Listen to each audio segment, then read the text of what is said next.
From application of differential equation, जहाँ पे हमको बोला गया है कि एक रेडियो एक्टिव एलिमेंट है जो डिसइंटीग्रेट हो रहा है टाइम के साथ. Find the time during which the original mass of 1.5 gram will disintegrate into 0.5 ग्राम. देखो जो रेडियो एक्टिव एलिमेंट होता है, ये हमेशा डिसइंटीग्रेट होता रहता है. मतलब इसके अंदर से एलिमेंट्स हमेशा बाहर जाते रहते हैं. ठीक है, पार्टिकल्स बाहर जाते रहते हैं. तो ये पार्टिकल जब बाहर जाएंगे ना, तो इसका जो फिज़िकल साइज़ है वो कम होता रहता है. मतलब इसका रेडियस छोटा हो जाएगा, इसका मास भी छोटा हो जाएगा, स्लोली डिसअपियर हो जाता है. ठीक है, तो यहाँ पर वही बताया गया है, पूछा गया है हमसे कि यहाँ पर जो रेडियो एक्टिव एलिमेंट है उसका इनिशियल मास जो है दैट इज़ 1.5 ग्राम. तो बाद में उसका मास जब 0.5 ग्राम होगा तो कितने टाइम के बाद होगा, ये हमसे पूछा गया है. ठीक है, तो यहाँ पर हम लिख देंगे पहले कि let m be the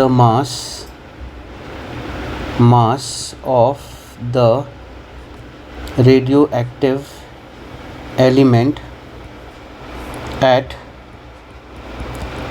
time t. समझ में आया?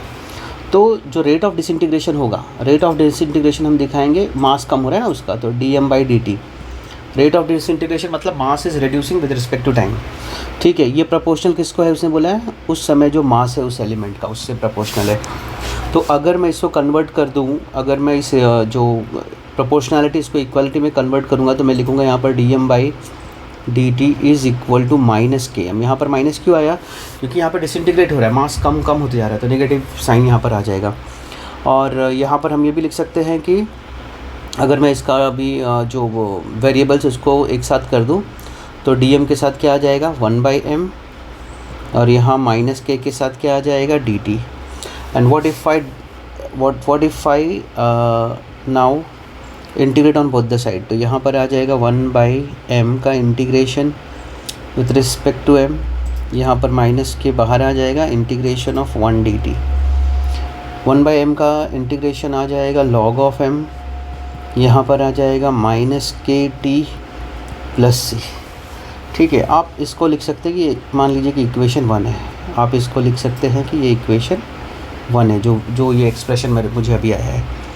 ठीक है, आफ्टर दिस अब हम लोग क्या करेंगे, I got this equation. Now I know that कि ये जो चीज़ है अब यहाँ पर हमें जो ऊपर दिया गया है कि जब टाइम कितना था 0 था, मान लो टाइम 0 है. ठीक है, जब टाइम हम शुरुआत कर रहे हैं इसको मेजर करने का, वो टाइम पे हमारा मास कितना था 1.5 ग्राम था. ठीक है, अब ये चीज़ें हम यहाँ पर डाल देंगे, तो log ऑफ 1.5 को मैं लिख दूँगा 3/2, कोई फ़र्क नहीं पड़ता है. ठीक है, और यहाँ पर -k और t का वैल्यू 0 है प्लस c, तो आप यहाँ पर देखेंगे कि c का वैल्यू क्या आ रहा है फिर, देन c का वैल्यू इज़ log ऑफ 3/2, क्योंकि k वाला पार्ट जो है वो 0 हो गया.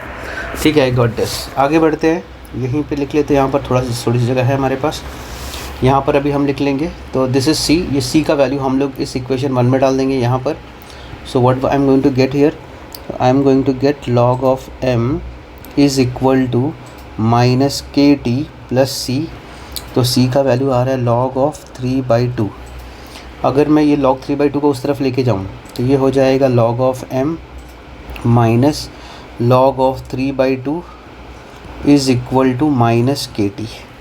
इसको और सिंप्लीफाई करें तो log अगर कॉमन निकाल लूँ तो ये आ जाएगा 2m/3.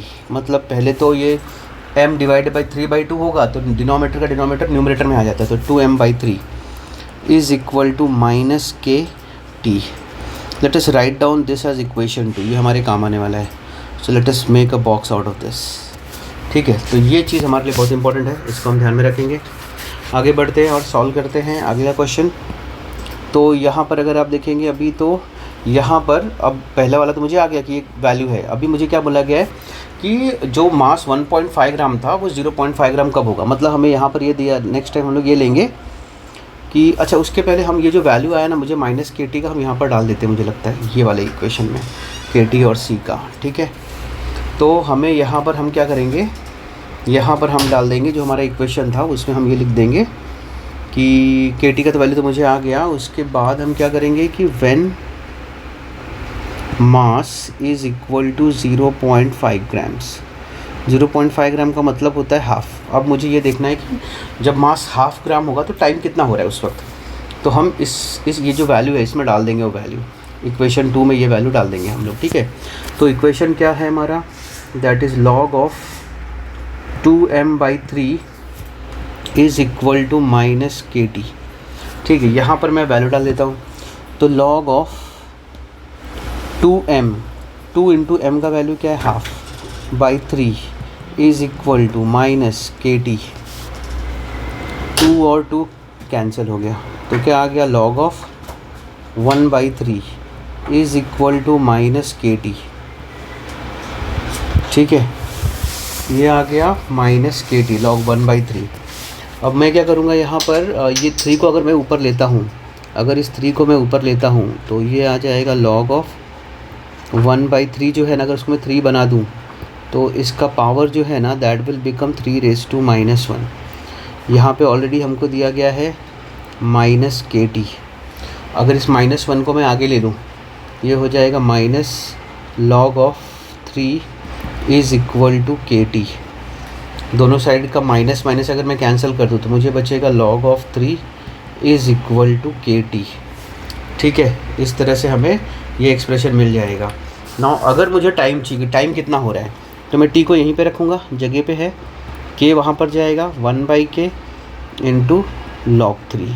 तो जब टाइम K के टर्म में अगर हम लिखेंगे तो 1/K log 3 this will be the time जब उसका मास 0.5 ग्राम हो जाएगा। तो this is how the question need to be solve, this is the final expression. तो आप यहाँ पे लिख सकते हो द ओरिजिनल मास, आप ऐसे लिख सकते हो यहाँ पर, therefore the original mass will disintegrate to 0.5 grams when time t is equal to 1/K log of 3। ऐसा आप लिख सकते हो finally. I hope you understand.